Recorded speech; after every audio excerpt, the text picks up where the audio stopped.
Welcome to Trust the Journey. I'm Melanie Curtis. And I'm Jason Moletsky. Thank you, legit, for joining us today. Yeah, our mission is living and learning, laughing and loving together with you. We're here to grow and contribute through our practice of openness, honesty, vulnerability, humility, and trust, trusting the entire journey. Yeah, and on that journey, we often talk about plant medicines, psychedelics, and other avenues of healing. When we do, we are sharing for informational purposes only. We're not doctors or therapists, and we don't promote doing anything illegal. Inside us all, we have a deep, powerful knowing. We encourage curiosity, healing, and exploration of this consciousness. Damn straight. Together, our handle is trustthejourney.today. Individually, you can find her at melaniecurtis.com and me at jasonmoletsky.com. Thank you all again so much for being with us. On to the show. In today's episode, we are thrilled to welcome Dr. Ross Ellenhorn. Dr. Ross Ellenhorn has spent his career creating treatment modalities that help people achieve meaningful changes in their lives outside of institutional models and treatment formed by diagnostic assumptions. Cardea is the latest step along that lifelong journey, a model that resists the current encroachment of the Western medical model on psychedelic care. Trained as a sociologist, a psychotherapist, and social worker, Ross is a pioneer and leader in the development of community integration services, types of care that empower individuals diagnosed with psychiatric and/or addiction issues while they remain in their own communities. He created the first fully operating intensive hospital diversion and wraparound program in Massachusetts, and later developed one of the first public programs for assertive community treatment teams in the state. He is also the founder and owner of Ellenhorn, the most robust community integration program in the U.S., with offices in Boston, New York City, and Raleigh-Durham, North Carolina. Dr. Ellenhorn has authored 2 books on human behavior, Parasuicidality and Paradox, Breaking Through the Medical Model, addresses psychiatric hospital recidivism and techniques for diverting hospital use. He also authored How We Change. That takes a deep dive into the dynamics that influence all human change. His 3rd book, Purple Crayons, The Art of Drawing a Life, is an update on the 1955 children's classic that explores ways adults can live their lives as art, summon more inner aliveness, and resist the ever-growing pressures to conform. Dr. Ellenhorn is the founder of the Shifting the Paradigm Conferences, a biannual series that addresses humanistic and empowering changes in behavioral healthcare, and is the co-founder and president of the Association for Community Integration Programs, a professional association promoting programs dedicated to empowering clients who are receiving services while living and participating in their community. Dr. Ellenhorn is the first person to receive a joint PhD from Brandeis University's prestigious Florence Heller School for Social Welfare Policy and Management and the Department of Sociology. Whew. Love it. Ross, welcome. Yes, Ross, hi. Hey. So happy to have you with us. Thank you. Thank you very much. This is awesome. Yeah. I personally am just really excited about this. For the listeners, we met at Cardea in New York, which is your new ketamine space. And one thing that I really loved about the day that we met was how you took me through the sort of prep experience for people that are going in there for healing ceremonies session, whatever you call them. And I'm not going to start talking about that. I want to kind of touch on that later. But I first want to hear more about you. And I'm curious, like, how did you get into the types of mental health services? I mean, your whole life, it seems, is around mental health and helping other people move through their pain and suffering. And I'm curious, like, how did you get there? What drew you to that personally? Well, I mean, it's a sort of circuitous story, but I mean, they really go back is to say that there was a period in my life when I was younger where I had some pretty serious experiences of stigma because of a learning disability, and that moment of sort of being defined as broken and as an outsider probably affected me more than whatever this thing is called a learning disability. Right. Three books in, a PhD in my pocket. And so I think I've always had this sort of strong interest in what is the process in which we make a person into a thing, which is larger than just psychiatric diagnoses. It's really kind of a central process in our society that's dangerous. And that drew me to thinking about how to care for people who have some sort of psychiatric event in a way that doesn't dehumanize them, doesn't take away their voice, and doesn't make them an outsider. And the way I got there was really through getting a PhD in sociology. Okay. Even though my background is also as a trained psychotherapist. And then starting a program that's Hospital Without Walls. And that program is now called Ellenhorn. And how to actually help people that you would consider sort of appropriate for being in the hospital or residential program in their own homes. And how to focus on the recovery of their social being.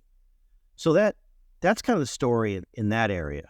And then I've, along with my partner Dimitri, I've taken that ethos into psychedelics because we're very, very concerned about how the psychedelic movement has basically entered the same kind of way of thinking about people that's been going on for the last 10 years, which is more and more we've got the right tool for fixing the right problem. And if you're not fixed by the right tool, something's really seriously wrong with you. Yeah. And so that's also kind of that's really affected how we think about Cardea. Dimitri and my agreement on that. Yeah, the notion of hospitals without walls, it's fascinating. I mean, Yeah. I love that thread of community.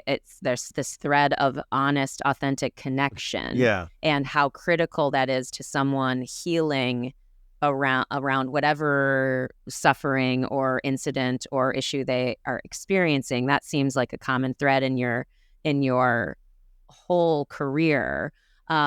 And since you mentioned Cardea, we can start there. Absolutely. I mean, I certainly want to hear about it. Tell us more about that, because obviously you have this career that is really immersed in mental health and caring for people, like we mentioned. And now you're entering into the psychedelic space, but you're also really very much out there as a voice around the dangers of of not the psychedelic movement, but of the pharmaceutical greed. And how the pharmaceutical industry, I think one of the things was the untamed greed of the pharmaceutical industry. And so it's notable that you're really experienced in that lane, and thus now it seems like very much caring about the evolution of psychedelic healing and wanting to make sure we don't sort of make the same mistakes or allow that type of greed to be underpinning how things evolve. Is that true? You say more. Yeah, I would say that it's I'm actually concerned about the pharmaceutical aspect, but I'm also very concerned about the way in which the medications are offered to people. So what we've seen in the mental health world is a growing orientation towards manualized techniques to fix people. Okay. Independent of the medications they take. And what does that mean, manualized? Like, you got this treatment for depression, and you go through these steps. You got this treatment for anxiety, this treatment for trauma. Got it. Everything's labeled now, right? This treatment for addiction. And that labeling automatically is telling people they're broken, and it's also automatically saying, and I've got the way to fix your brokenness. It's a real act of power to say that my profession is the profession that decides who in society is normal and abnormal. And by the way, if you want to get out of the abnormal section and into the normal section, you're going to have to come see me to do that. Yeah. So that element of how treatment is provided, not necessarily the medications and the pharmaceuticals, is $1 billion business in the mental health field, and especially in addiction. Yeah. Doesn't work very well, even though people are told something's wrong with you if you don't accept the treatment. And it disempowers people. So it's that movement combined with our concerns about pharmaceuticals sort of sold as magic bullets that affects how I think about Cardea. It definitely affects how I think about Ellenhorn. That's what we do at Ellenhorn. We're always thinking about how not to treat the person as a broken thing. And by the way, at Ellenhorn, a person who hears voices and has a fulfilling life, as a wife, kids, good job, I could care less about the voices. A person who's using drugs and alcohol has a fulfilling and deep life. I'd be less concerned about those drugs and alcohol than I am somebody who's living a life in hell, who's abstinent, or living a life on antipsychotic medications who's completely blown over by those. I'm much more interested in people having lively, authentic experiences than removing some sort of symptom. And the psychedelic scene has become completely about, you've got this symptom, here's the magic bullet for it, and here's the treatment for it. We'll do this, IFS, this, all these different things, and it'll rid you of that thing. So it's that same question movement. About that. Let me ask you a question really quick about that. How much, and I'm genuinely asking, I'm not thinking this is the case, how much of that positioning is to be able to infiltrate the pharmaceutical space and the people that have those sort of entrenched ideas about that type of the way that we approach illness or suffering or whatever? Is that for some reason, you know what I mean? Like, is that doing it so that people will listen, but that's not really how it is? Or is that how it is and that's how people are thinking about it, or both? I think that's a really good point. It goes both ways. Like the argument, like we just wrote an article sort of celebrating on some level the fact that MDMA hasn't been okayed by the FDA, kind of saying, this is the time for this. Say more about that. I would love to hear your thoughts on that, because that's a big deal. The fact that it was primed for, acceptance, and then basically got not rejected fully, but has another round of clinical trials to go through, correct? Yeah, and I think they've gone through them. It's been rejected again. Yeah. Oh, okay. So I'll get to that in a second. Let me just use that to answer your question. So the responses we got back were, well, we never really meant to say that people are broken. We were just using that so that we could get this thing out to everybody. Well, that's a profoundly foolish argument. Because in the meantime, you're just participating in what's called normalization. There's broken people, there's not broken people. And you don't go to psychedelic conventions and everybody's saying, hey, we're just saying this because they're saying this is the cure. They're saying this is the cure for trauma. This is the cure. Rick Doblin in front of this big poster that says net zero trauma by 2020, whatever. I mean, I don't think he's doing that just to sell that to the FDA. So it's a powerful ethos that's within the therapeutic professions all over the place, independent of psychedelics. Yeah. So of course it affected the psychedelic movement. These are people that come out of those other movements. Mm-hmm. These sort of manualized, this is the way to look at things kind of view, Yeah, sure. So that I think that there's a part of the movement that was about kind of how do we get this okayed, because it's a drug that helps facilitate better therapy. Sure. You can't get the FDA to okay a drug that facilitates better therapy. You have to get FDA to approve a drug that gets rid of a symptom. So does something specific theoretically. Yeah, got that. Yeah, even though antidepressants basically help with therapy, they don't help with depression. Right. So that argument makes some sense, but it's also foolish. It's not.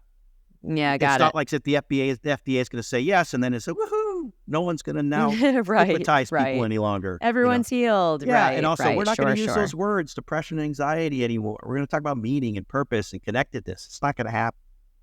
Yeah. Well, that's an interesting thing too. And since we're on the subject, let's go to that prep experience that you run through, that you facilitate for folks who come to Cardea specifically, and how you, and I say prep, but feel free to use the language that is the right language for what you want to convey, before people do a ketamine session in your space. Like, what is that about? Tell us what it is. Like, what do people actually experience? Help us understand what that is.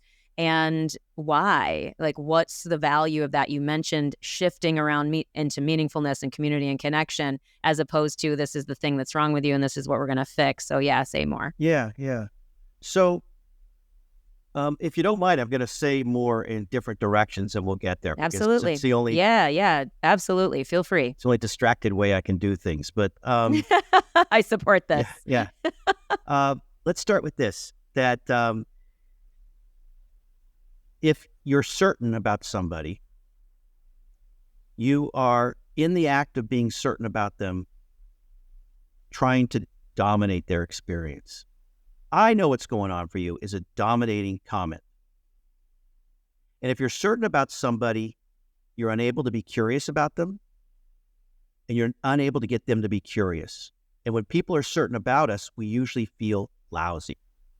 True. So if I were to say to you, and it's not even the negative stuff, if I were to say to you, Melanie, you're like one of those happy people. You're a happy person. I know you're that one of those happy people. Isn't that great? You're a happy person. And you began to protest that. And I said, well, you're humble, but we all know you're a happy person. You're going to start feeling like this person's trying to dominate me with their idea. Yeah, absolutely. Psychotherapy. Or dismiss the fact that I'm a human and have depressed days just like everyone else. Exactly. Yeah. Exactly. Mm-hmm. Yeah. And so certainty, first of all, it's not psychedelic. Psychedelic is actually living with novelty, not habit. It's creating novel experiences. And it destroys the chance to build an alliance. And you take that and you realize most of the techniques now being used, independent of psychedelics, in the psychotherapeutic space, are about we figured out what's happening to this person. IFS, internal family systems. It's this part talking. It's that part talking. Those are all, in my mind, acts of dominance. They're acts that actually hurt the alliance on some level. So how do you have a conversation with somebody where you can get to somebody without formulating about them, without saying, here's what I think you should work on in your ketamine event, or here's what I hear what you're saying and this is what you should do. So we do a thing that I've been trained in, mostly for working with people with schizophrenia, actually, called the dialogic process, which is the rules of the game are that we're not allowed to formulate, that we're only allowed to reflect. So it's much more like, this is what's happening in my head right now. I don't know what it means. This is the image I'm having. I'm having a feeling in my chest right now of tightness. Those are the comments we're making. Yep. And we're doing it with two people in the room who are talking to each other in front of the person. So it's not like I'm looking at them saying this is what's going on. It's that we're just kind of creating this space of what's called polyphony, where lots of voices are in the room. And then they get to pick and choose which of those voices make sense to them, because that's what we're trying to get which at. resonates, which created a feeling in their body. Yes. Absolutely. Yeah. Gosh, it's such a fascinating experience. It was for me, even though I wasn't that day doing a ketamine experience, but just having that experience of the dialogic sort of session with you and Paige, having that conversation, and again, me getting to look at the various cards and images and being asked the open-ended questions and feeling safe and free to your point, be very curious, but also be very, very honest about what was there or what wasn't there, what came up or didn't come up, what was it, a negative feeling or a positive feeling, not even judging that, meaning like what, you know what I'm saying, just what's true. And I think, God, even just that alone, not even touching a psychedelic experience of any kind, that experience of freedom and connection is healing on its own. That's why I've been so curious about your work and how that then dovetails into how it serves, or what you've seen people, and maybe you have this information, maybe not, but what you've seen come out of, that prep type experience, that experience of connection and openness and curiosity. How does it amplify or change or improve or affect the experience with ketamine? Mm-hmm. Yeah. So let me just, I'll get to that in a second, what I think's happening. Sure. And the reports from most people at Cardea are, 90% they've had an amazing experience, and a large percentage of that attributes it to what we did before. People say that, so what are we doing before? And you tell me it's okay if this didn't happen, but what we're trying to create is a sense of that you've been witnessed, that you've been recognized, but not recognized in the sense that I figured you out. Right. Recognized kind of in the soul. I hate to use that word, Yes. but kind of in, something about me is being seen but not said, because saying it will destroy me being seen. And then the other thing we're trying to create is a sense of holding, that I'm held. These people are holding me. I can trust them for the journey ahead. Right. You know? I definitely felt that day. Yeah. And we only had 20 minutes to do it. So that's the idea. It's like, how do we get to that as quickly as possible? Yeah. Yeah. That's amazing. Yeah. What that does, according to kind of the people I'm interested in psychotherapy and psychoanalysis, mostly this guy named E.W. Winnicott, is it puts you into a state of play. So play is the ability to look at things that seem solid and create pliability out of them, an idea about yourself, a narrative. So why wouldn't we want to do that before a ketamine experience, where what we're trying to do is create more fluidity and flexibility? Why would we want to instead say, thank you for telling me your intention today of self-compassion. Go into that room and work on your self-compassion now. And then afterwards say, where's your self-compassion now? Why do we want to get into the complexity and the kind of the flexibility of it before that, you know? Doing the work of self-compassion. Exactly. And then, oh my God, have I been there? And with other medicine ceremonies, and we're like, I'm going to work on, oh my God. Yeah. And then afterwards saying, oh my God, I don't feel any more self-compassion. Something must be wrong with me that I don't have more. Like that, it just sets that up. I failed at doing this thing. I had intended. Right. And that's what we're trying to avoid with this process, and also what we're trying to make happen, which is we believe that the source of change is the same source as play and creativity. Yeah. And so we don't actually believe in this idea that psychedelic people talk about regarding plasticity. We think there's plasticity, meaning the brain can think of many things. But AI is plastic. We're much more interested in play. Plasticity is part of play. I'm much more playful. Yep. When you play, you feel alive. And when you play, you see the aliveness in others. And that's the place where you do it. When you feel alive, something's going on where you're being playful. And when you see another's humanity, something's going on that's playful, not fun play. You're in a dialogue. You're in it with them. You're not seeing them as stuck like a stone. You're seeing them as something that has some ability to move and change. Because that's life. Life is a moving, changing event. And the minute we put some sort of... Why do you think people have such... Yeah. Sorry, just because of this is genuine curiosity of mine, based on the fact that you have so much experience with people healing and suffering. Why do you think people, adults, like, what contributes to people becoming so vastly disconnected from play? Like, what do you hear from people as the main contributing factors? I could guess, certainly. I certainly have ideas and thoughts on what that answer would be, but I'm curious what you have seen. I think there's multiple sources for why we do this. And by the way, the famous line of Living Lives of Quiet Desperation by Thoreau, the sentence before that, he says, play has now become amusement, becomes something we do after work. Like, that's sort of what he's talking about before he talks about that quiet desperation. Right. I think that we're unsteady. We don't have the cultural traditions around us that make us feel sturdy enough to play, because play requires a durable floor beneath you to do. You have to feel safe. Yep. I think that in a hyper-capitalist society, every act of play gets made into a commodity. So you're constantly being sold play instead of finding how to play by yourself. And then all of our struggle with play has to do with what happened when we were playing as kids, because parents often invade on our capacity to play. And so all of us have that. And Winnicott actually said something about the job of a therapist is to help their client get into a state of play with them. And if the therapist can't get into a state of play, they really shouldn't be a therapist. Like, There you need go. to get into that space. Yeah. Therapy is good psychotherapy is an active improv where one person's not trying to get gratified, and both of them are trying to work on the person's suffering.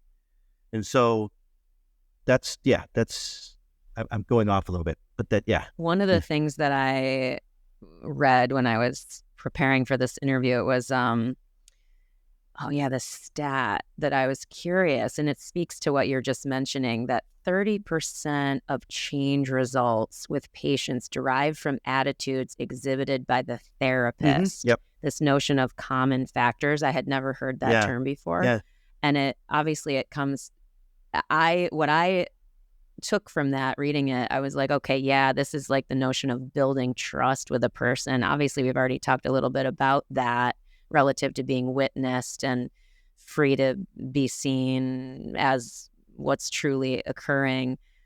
But yeah, anyways, tell me more about that idea, because I feel like a lot of people listening to our show care about healing, care about this notion of holding space and being a safe container and all those types of ideas. Not that everyone listening is a therapist per se, but I think a lot of us want to be able to be that safe space for people such that we can open up more experiences of love and connection and all the things that come along with emotional safety. So yeah.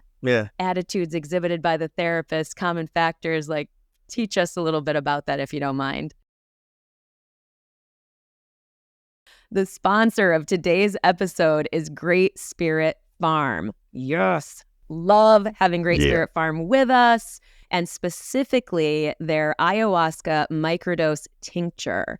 It is a natural MAOI antidepressant and anti-anxiety. Great Spirit Farm describes the feeling as a warm hug. It can help you access deep creativity, flow, intuition, and improve vivid dream recall, which actually has totally been my experience. So what is exactly in the bottle is the ayahuasca vine itself. So this is a tincture extraction, double extraction tincture that contains the Banisteriopsis caapi vine. Now, the particular vine that this has been extracted from has been growing in Florida now for over 25 years.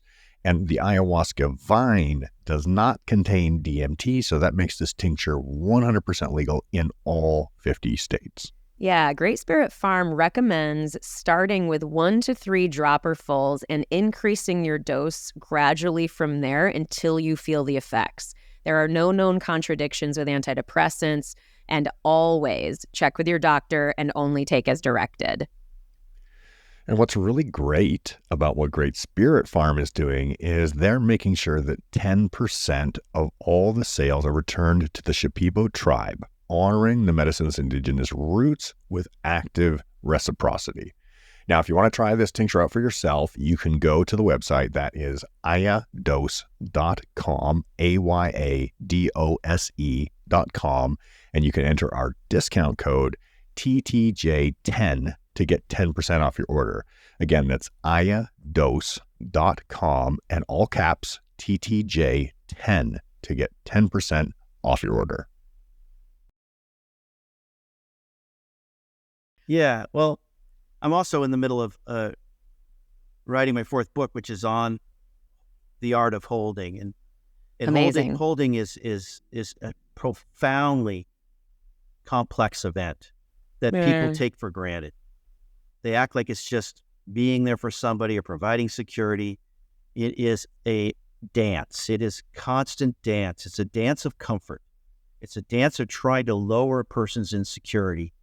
And that's not at all easy. And it's different each time. That's why it's always an improv. So basically, common factors research, which has been going on for, 60, 70 years, just keeps proving over and over again that no matter what you call the technique, the event that's causing the change within that technique, the common factor, is the therapist's ability to build a collaborative relationship with the person through their own warmth, through their resistance to too much formulation, to their empathy, to their compassion, to their orientation of the person is, important to them. And that every time we put an initial behind some technique, they're basically just packages for this. 30% of what's happening in all of these things, the treatment for borderline personality, the treatment for bipolar, is actually this event. 30%. Another 30% that's really, I think it's 40% that's ignored completely is what's happening outside the therapy, what's happening to the person. Yeah. What's making it so on that day they're not willing or able to accept the care you're giving them. That is a profound event to say, I'm going to let this person care for me, or I'm going to look at my problems. Those are both things that are challenging. They require work and they require a certain stableness. So if a lot of crap is going on with you around in your life, it's going to be harder to engage. And that's the other 40%. And what do we call people who aren't able to take in their care? We don't call them somebody that's having a hard time socially. We say they're in denial. They're resistant. Yep. They're difficult to engage. We call their depression intractable. Instead of recognizing that, it might be a surprise to people, we're social beings. Our social being is vitally important, and it is a part of what's happening in therapy and how well you're able to engage in therapy. It's so funny. I've been a life coach for about 16 years and practicing. So I have clients. It's my main work, and I love it. But I feel like what you just described is essentially also what I do. Obviously not in the same way as a psychotherapist or a psychiatrist would do that. But still, when people ask me about that work, often what I say in the deeper sense is that I love my clients. I love my people. Yeah. And I'm there and I'm rigorously committed to non-judgment, like this rigorous commitment to curiosity. And I personally, this touches on the play thing, I'm a huge believer in, and it's not that I'm necessarily like doing it as a, it sounds like a manipulation where you bring in like a light moment or a joke. But there is something when you're intuitively connected and you're deeply present and you're actually with a person, sometimes a lighter moment is really helpful in order to sort of soften a person's, I don't know, just fear of what the conversation might bring up for them, emotion that they don't necessarily want to feel, or emotion they don't want to feel embarrassed to feel in front of anyone else, much even though it's someone that you love and trust and know loves you.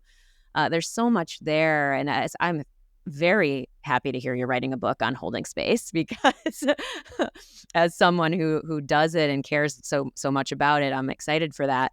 But yeah, I don't know. I'm sort of rambling. No, but you're not. You're not at all. To me, you're not at all. To me, you're describing the improvisational dance of holding. Right. That you do this to make the person feel comfortable. It doesn't quite work. You do this. You put this in the room and you try that. And it's all because you're listening well enough to at least try. It's inexact because it's actually all failure. Nothing perfectly works, but it's like massage. It's like massage. When it's too light, you got to tell them to go deeper. When it's too deep, you got to tell them to let back off. And so it's a communication. And it's a communication with a person, because all of us are this way, who's struggling with how to metabolize your care. And so it's, how do I get my care to a person who's, and it's probably just as effective with people when a person isn't trained as a psychotherapist. It might be more effective. Right. Psychotherapists are people that learn to do that with people who have severe issues regarding accepting care, and that might require more training. But good point. But most therapy is not with that, and most therapy is what you're doing. On some level, most therapy is what you're doing. You have such a, sorry, say more. I don't want to cut you off. I have a million questions as always. No, go ahead.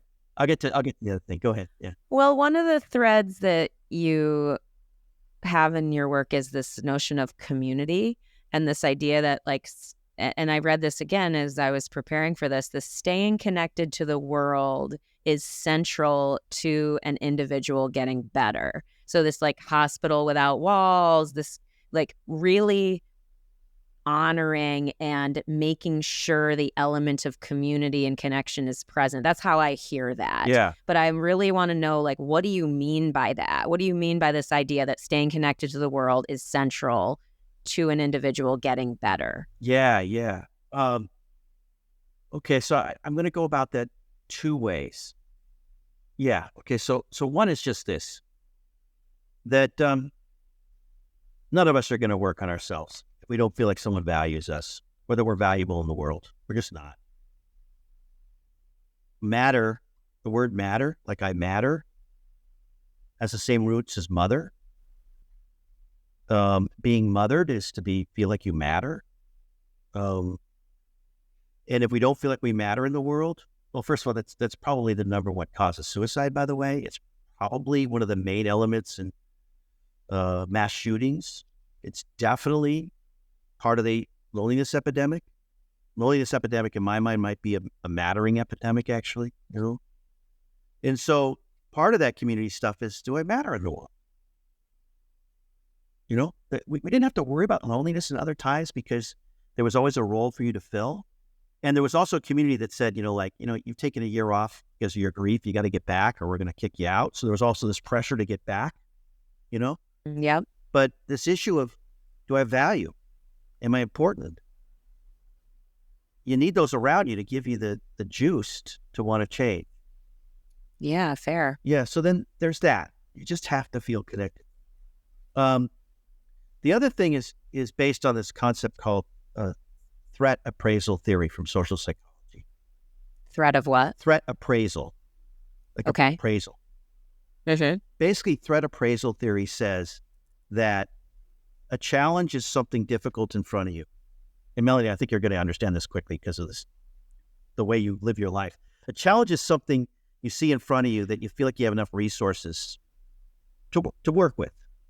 Mm-hmm. A threat is something you look at that's difficult and you don't feel like you have the resources. So you're walking along and you're in a t-shirt, shorts, and it starts to snow. That's threatening. If you have a backpack with clothes on it, it's a challenge. So all of us walk around with these social resources that make challenges stay in the challenge category. Social support, sense of self-esteem, a sense that you're valuable, a sense of your effectiveness in the world. Everything starts to feel like it's a challenge, not a threat. You take away those things, and on a daily basis, you're living a life of insecurity. Your life is just insecure.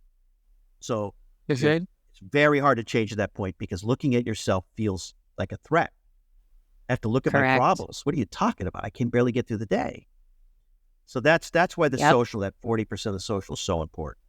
Does that make sense? Yeah. How does that look, the notion of hospital without walls? Are you doing virtual sessions? Do you visit people in their homes? How does that actually occur, that treatment or that care? Yeah. Well, how is it actually deployed? Yeah. So first of all, that company works with people that are highly complex psychiatric cases. So we have full-on psychiatrists on staff that are part of this team. Got it. And we actually believe that those people should not be in institutions in a way, serious addiction. It's just a serious people that won't make it in a residential program because all kinds of problems will come up. 70% of our work is outside the office. So that doesn't mean that we're just visiting people in homes. We're trying to get them out. So where a residential program would bring in a yoga instructor, we're trying to get a person to a yoga class and then go to the class with them in our own yoga garb and doing the yoga class with them, meeting them during lunch breaks at work, getting the volunteer stuff. And they're surrounded by licensed therapists, not who know how to kind of work with lots of issues. So that's the idea. That's really the idea. That's fascinating. Yeah. So smart. I just love that. Yeah. I mean, it makes me think of and this is probably a weird comparison, but it makes me think of like the Big Brother, Big Sister program, where the person, where that connection is fostered in real life, in shared experiences, in building trust over time because you're showing up. Like this concept of showing up. Yeah, I love that. I love that. Yep. Do you have more to say on that before I shift our conversation again? No, only that it really is about trying to raise those resources in a person's life. Yeah. And that they're not really, I think mental health treatment's actually easy once you get those resources out of the way, because now you're ready to think about what you want to do about your recovery. So because you're not constantly assessing the threat of your existence. Yeah, exactly. Yeah. Exactly. Yeah. Got it. That's interesting on many levels in terms of accessibility. And I mean, this certainly, we could probably talk about that relative to the psychedelic space and how do people access that care if it is deployed in such a way that we feel good about how people are being cared for, in the example of Cardea and how you guys are putting that together and those experiences together for people that go there for their own healing experiences. Yeah, gosh, the accessibility question. Do you have any thoughts on that? Because I know, again, as a public advocate, as an activist voice in terms of how things are going to emerge as hopefully the legality of psychedelic healing comes about, I would be curious what you think about that piece of it. Yeah, well, I'm ambivalent about it. I mean, I actually think that most of the things I do in my company, which does work with well-resourced people in Ellenhorn, I learned from community mental health. So community mental health invented these ways of thinking about the person's social beings. They're the ones that said, let's get people back to work and things like that. Gotcha. But they're not well funded. So we have almost an answer ready to go. It's not like we have to reinvent anything. We have to refund these kinds of programs. Gotcha. And they've gone through a lot of change over the years, mostly because of clients who started advocating for themselves about their experiences being psychiatric patients. So there's just a lot of movement that could go on if they were well funded. There's all kinds of scary ways in which getting psychedelics to poorly resourced people could be dangerous. Yeah. Putting people on ketamine because of their depression and then sending them home to neighborhoods that have been destroyed isn't going to do them any good. Right. How soon will it be before we say a person's not ketamine compliant? Like, Melanie's problem is she's refusing to take the ketamine. It's already happening in mental health spheres. We've got to get this person to take their meds, right? How soon will it be before we have that kind of argument about MDMA? How are we going to get them to take the MDMA finally? Gotcha. So there's all kinds of elements within that are worrisome. I think that where psychedelics can help is in consciousness raising. I think that they could really help people realize and have discussions more about the cause of their poverty not being on them, about where the sources of their oppression are, to think kind of outside the box of self-blame. I think there's lots of movement there. And until we create a society where the care for people is given a lot of value, I worry about poorly resourced programs giving lots of psychedelics out to people. Yeah, fair. And what you said earlier about it's not about the psychedelic, it's a complement to the therapy. It totally that is. You really believe primarily the therapy experience, the connection experience, the ability to be self-expressed, witnessed, seen, loved is the primary healing vehicle, as it were, and the other things are complements to that. Is that fair? Please correct me if that's not correct. Yeah, and here's my poorly researched evidence of that. I entered this movement from the outside about 4 years ago, and I'm not even that much of a psychonaut, So I've been in it for 4 years, and I have to tell you, the quality of the kind of healthiness of people that are in this movement isn't any different than the neurosis of a bunch of therapists. I have not met a person who is healthier in their who are working in this field, who are actually less neurotic and screwed up and paranoid and angry and hateful. Right. I haven't met one yet. Oh, I haven't met a single person who is in a state of enlightenment. Yeah. So I don't know what this thing is they're talking about when they talk about magic bullets and it fixing 50 hours of therapy in one pill. I haven't seen it. Yeah, the notion of any psychedelic being a panacea, I think, is a very dangerous idea because, God, it's certainly not. I mean, for God's sakes, if people who listen to the podcast know my story at length, ad nauseum, because I've worked for many years in a multitude of therapeutic experiences and therapeutic experiences with plant medicine, ceremonial work, all that stuff, my own writing and creative expression, yada, yada, around my deep, lifelong pain with anxious attachment, my experiences in love relationships being a deep challenge of mine. Certainly a lot of transformation has taken place in my life, which is great. And I credit a multitude of the things that I have done and I know this is also another piece of the psychedelic conversation that you hear a lot, is like the integration is everything. And I feel like what that means to me is like, I can't just go and do a ceremony and get an insight and expect that to be fundamentally altering my life. Maybe it does, because I access an idea that I can't unsee, which is a good and wonderful thing in my experience. It's also about, okay, how does that idea then inform my changed behavior? So, okay, if my neural pathways were a little bit softened by that experience, cool, I'm down. And I also want to be respectful that it's very likely and probable that the deep trenched one that I have 46 years experience with, because that's how old I am, is it could be easily like it could take back over. Yes. You know what I mean? So it's this idea of like being really humble in that process, really respectful when I engage a healing modality of any sort, psychedelics included. And then how do I, use my type A self to hold myself accountable, to integrate, to try to show up differently despite my system reacting in fear around a certain person or in a different kind of conversation, yada, yada, yada. Yeah. So all that to say, when you hear integration is everything and that type of stuff, what do you say to that?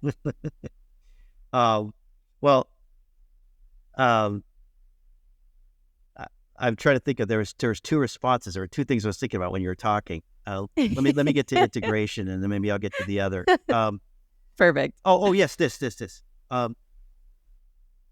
We can say that what holding is, like holding space, but also holding person in psychotherapy, creating a holding environment, is creating a safe space for the person to then experience the medicine or something like that. Or we could say that what the psychedelics do is enhance the relationship between you and the person who's holding you. Yes. And that they go together.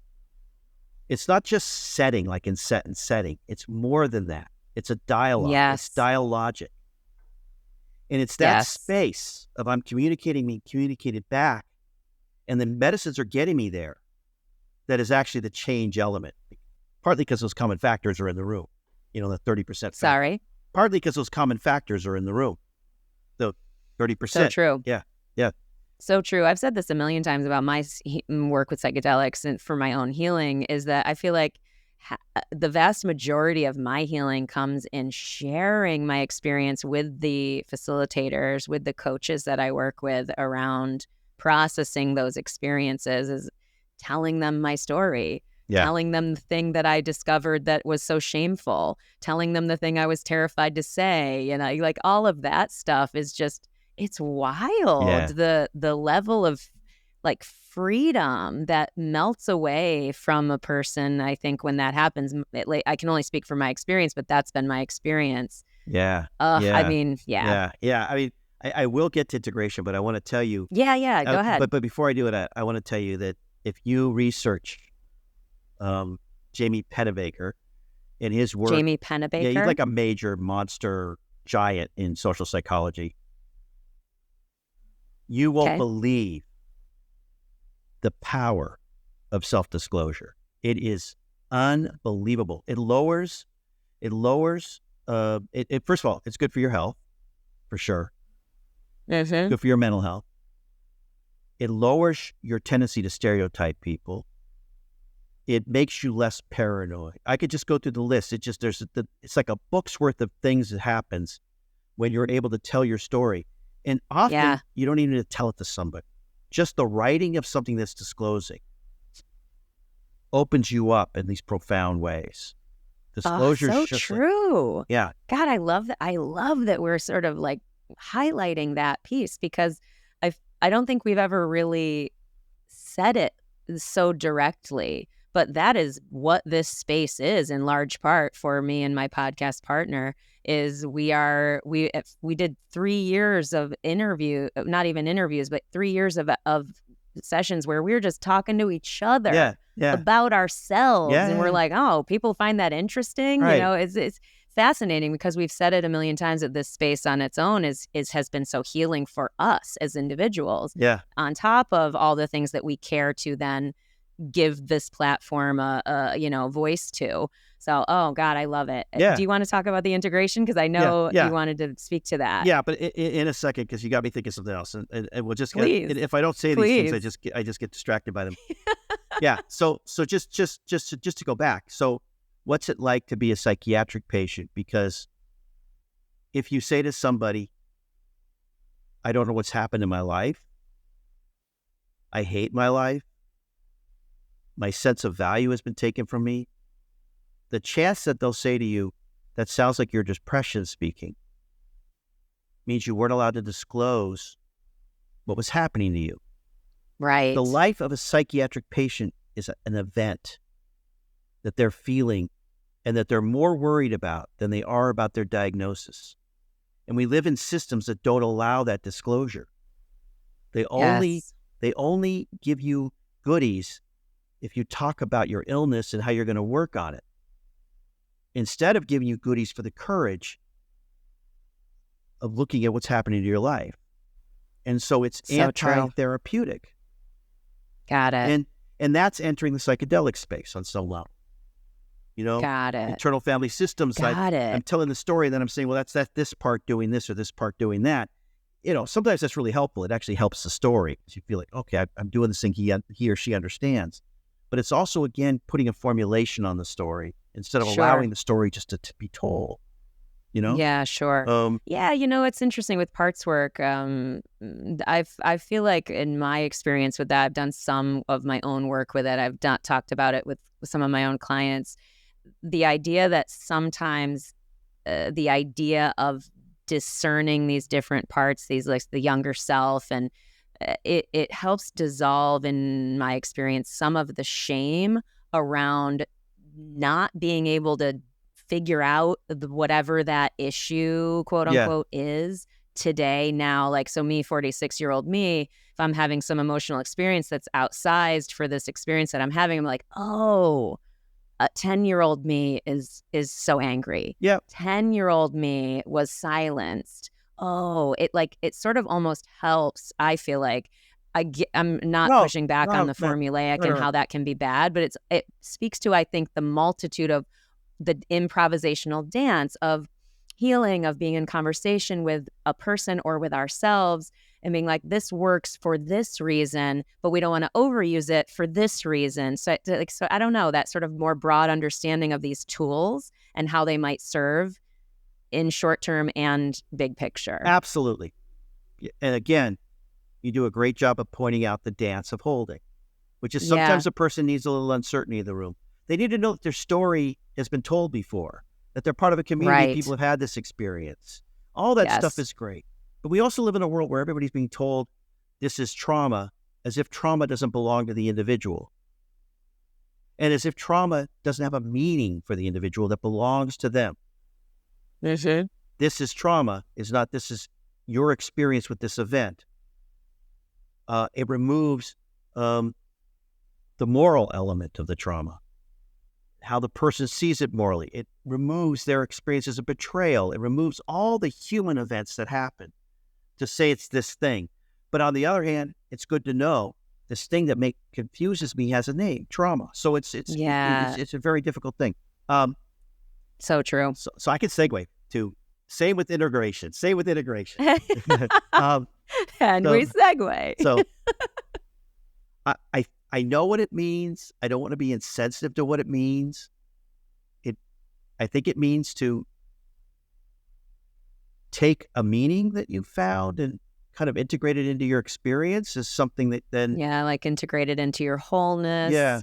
Accept it, maybe love it, like implement it if there are actions connected to the insight, that type of stuff. Like, how is it informing and or motivating change that you desire? Right. And it's just not a great word for that, what you just described.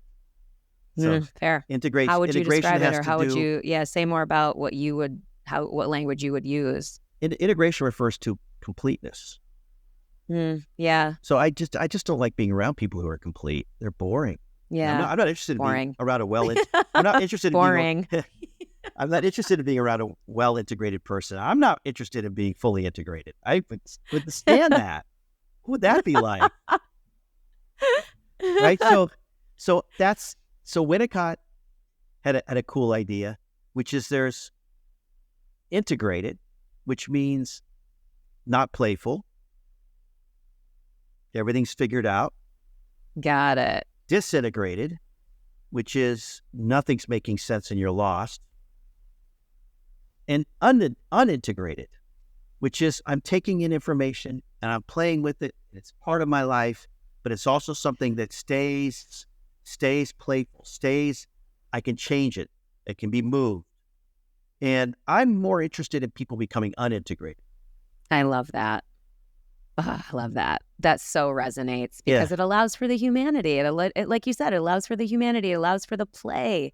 I mean, life is really fun if we look at it as such, which, it's just that can sound so trite, right? And I really don't mean it in a trite way.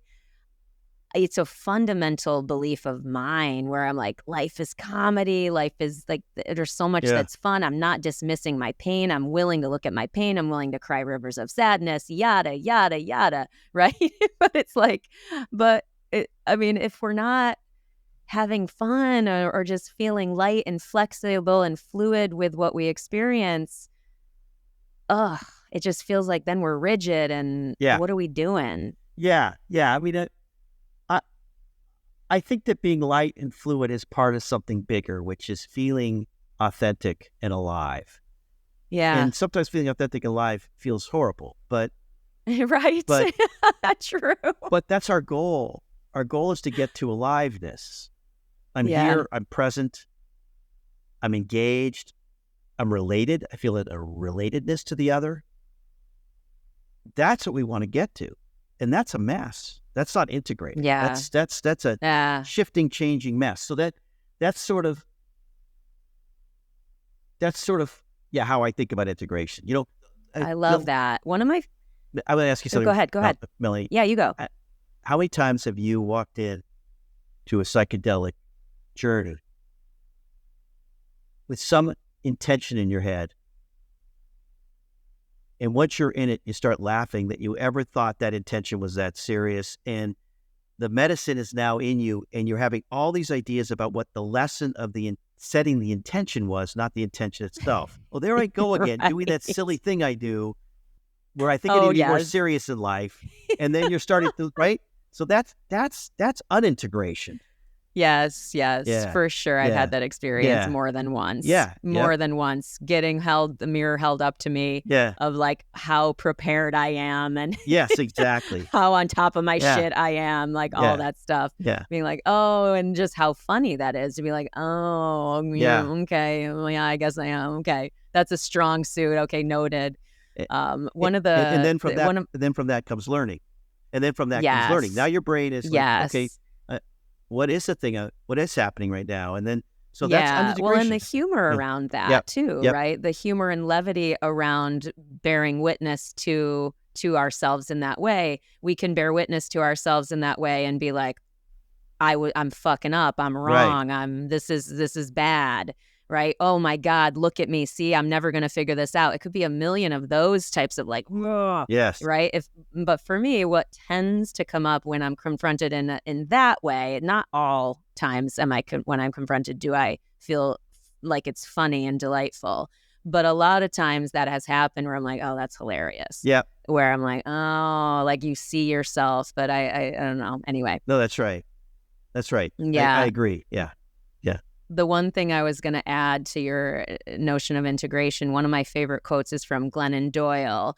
Forget what book it is of hers, but she says, our goal is not to feel happy, it's to feel everything. Yeah. Which I think speaks to this messiness of the human experience, the wholeness, the fullness, the richness of the human experience, which does include the challenging, hard times as well, which underpin all the other times and all of that. Yes. Yes. So back to the IFS example. I think IFS is great. So I got no problem with it. It's just become it's just everybody's doing it and they're doing it in this path. Yeah. But it's good to have the alternative thoughts. Yeah. But think about what you said, which is that sort of seeing the part made you feel less shameful.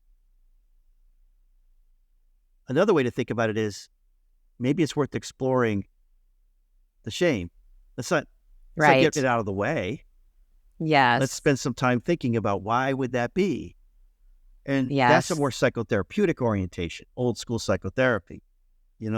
Everything's up for contemplation, not get rid of it because you'll get somewhere with it, Yeah. Well, before we run out of time, there is another thing I want to ask you about. Your book, Purple Crayons, the art of drawing a life. I'm a very curious and very much a deep believer in art and creativity as such an important thread in my existence. I'm prolifically creative. I'm writing, I'm doing weird stuff, I'm participating in things that I've been in drawing classes that it's not something I really care to even do really, but I'm more like meeting friends. But it's this idea of having experiences, but also creating and being open to various forms of creation and creativity. And I liked the idea behind this book, this idea that having adults live their lives as art. I so buy into that idea. And I want to know, what do you mean by that? Tell us more about that concept from your perspective. Yeah. So what it means is it really is about how do we get to places of aliveness and authenticity? And I think the way we get there is through a playful, creative response to the world, to an orientation towards novelty, not habit. And I think a lot of people in 1955, when that book was written, were worried about that. A lot of people on the left were worried about it. Crockett Johnson, the guy that wrote it, was a left-leaning guy, and they were worried about a world that we don't even talk about anymore, where everybody was worried about this strange epidemic of conformity and how conformity was going to take over. We don't talk about it anymore because it's the water in which we swim.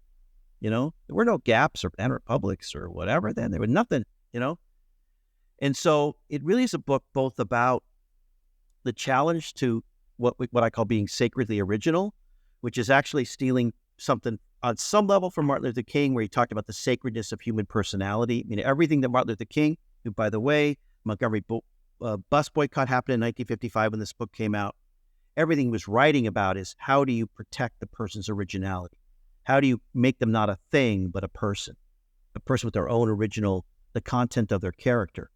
And so the book is really not just about how to make your own life art, but about the struggle in all of us to have those kinds of experiences in the modern world. And in the modern world, there's a tendency to be against being original.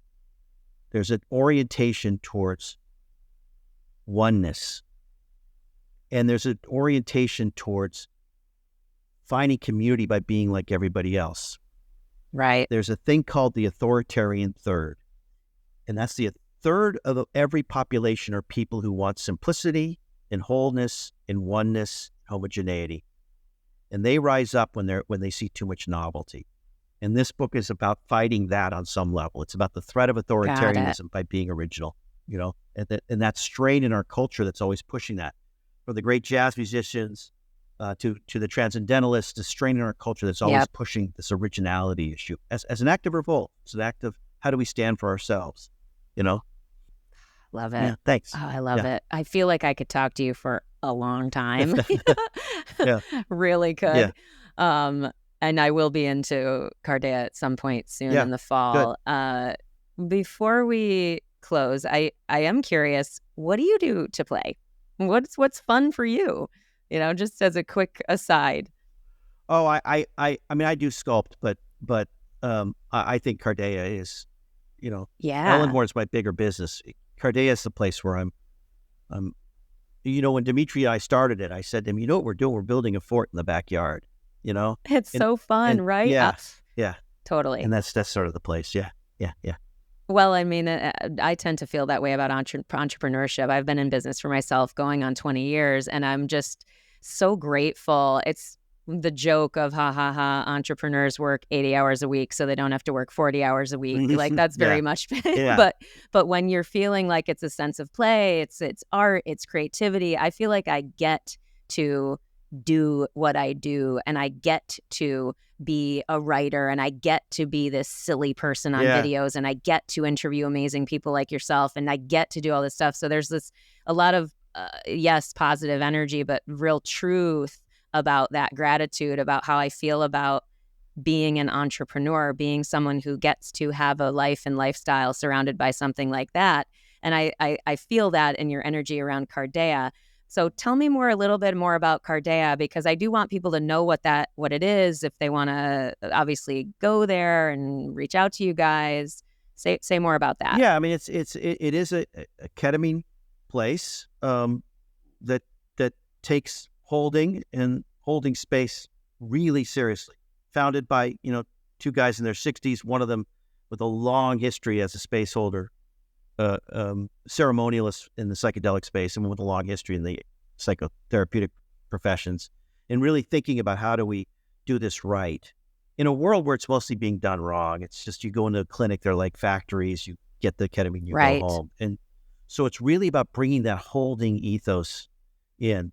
And so we do we do group ketamine sessions, we do ketamine sometimes for organizations, and then we do individual ketamine-assisted psychotherapy. We do packages where people go through and they do 6, and they work with their own psychotherapist. And so it really is a space where we value play in that serious way, not fun play. And then we also do retreats. So we've taken this year off, but we were doing them in Jamaica, and we're planning a retreat next spring in Jamaica, and then we're going to start working in Costa Rica too. And that's with psilocybin. Yeah. Fantastic. I love that. We're going to have Dimitri on the podcast as well in probably 6 weeks or so, a month or so. Excellent. So I'm looking forward to talking to him as well. Is there anything, Ross, that we didn't cover that you want to talk about? If not, tell everybody how we can get in touch with you, how people can follow you, support your work, all the things. I don't actually know those things. I should know them if we're on a podcast. I mean, they'll be in the show notes. Go on Cardea.net. Cardea.net, and then Ellenhorn.com are the two sites. Yeah, I don't really have much cool. And we'll put it all in the show notes. No worries. It's more like, is there anything else that, final thoughts that you have for people based on our conversation today? I don't think so. Except that you're a very good holder. You allowed me to be myself, and that takes a significant amount of thought, sensitivity, and care. So I appreciate it. Yeah. Thank you. Yeah. Yeah. I received that. On that note, I thank you. Seriously, Ross, thank you. I'll see you soon in person, I'm sure, at some point in the space, and just thrilled that our paths have crossed. Me too. Very much so. Thank you very much. Bye. Thank you, everyone, seriously, for listening, for spending your valuable, valuable time, energy, and heart with us. Every bit of it makes a difference. Yeah, thank you. We would love it if you could show your support for the show by subscribing on YouTube, Spotify, or Apple Podcasts, or follow us on Instagram. You can always click the like button, leave us a comment, or share an episode with somebody directly. Like we mentioned, every month we host integration coaching circles. So much good work is happening there. You are invited to join us. Go to trustthejourney.today/integration. The Trust the Journey family includes these integration coaching circles and our private Facebook group where we connect and support each other. Join us by going to our website, trustthejourney.today, and click the orange Patreon button. Yeah, thanks. It's your support and engagement that make the show possible. Thank you. We're here to connect with you. Feel free to DM us anytime on Instagram. We're at trustthejourney.today. Thank you. We love you. We love you. Keep laughing, keep loving, and keep trusting the journey.